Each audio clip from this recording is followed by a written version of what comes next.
आज हम एक important act that is Pitt's India act के बारे में जानेंगे। अगर हम अधिनियम के कुछ महत्वपूर्ण विशेषताओं के बारे में बात करें तो कंपनी के राजनीतिक और वाणिज्यिक कार्यों को अलग कर दिया गया। इस एक्ट के द्वारा कंपनी के जो भी कमर्शियल और पॉलिटिकल फंक्शन थे उसको अलग कर दिया गया।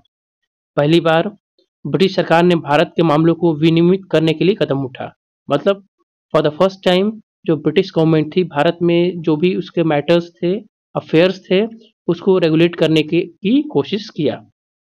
कोड ऑफ डायरेक्टर को कमर्शियल कार्यों के प्रबंधन की अनुमति दी गई, लेकिन राजनीतिक कार्यों को रेगुलेशन करने के लिए नियंत्रण बोर्ड ऑफ कंट्रोल का नामक एक संस्था को बनाया गया। इस प्रकार दोहरे शासन की व्यवस्था स्थापित किया गया।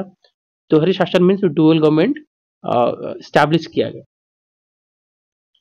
नियंत्रण board means board of control को भारत में ब्रिटिश सरकार के द्वारा सैन्य, नागरिक और राजस्व के सभी कार्यों को निर्देशित एंड पर्यवेक्षण करने का अधिकार दिया गया। मतलब जो बोर्ड ऑफ कंट्रोल था उसको भारत ब्रिटिश सरकार के द्वारा कमर्शियल, पॉलिटिकल और रेवेन्यूज के जो भी कार्य थे उसको कंट्रोल करने के लिए इसको पावर दिया गया।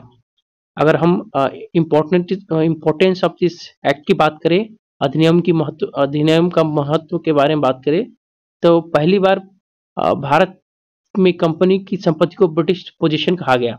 मतलब for the first time the British rule in India was called British position.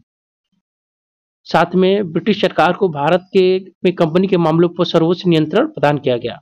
मतलब इस एक्ट के बाद जो भी कंट्रोल था वो ब्रिटिश सरकार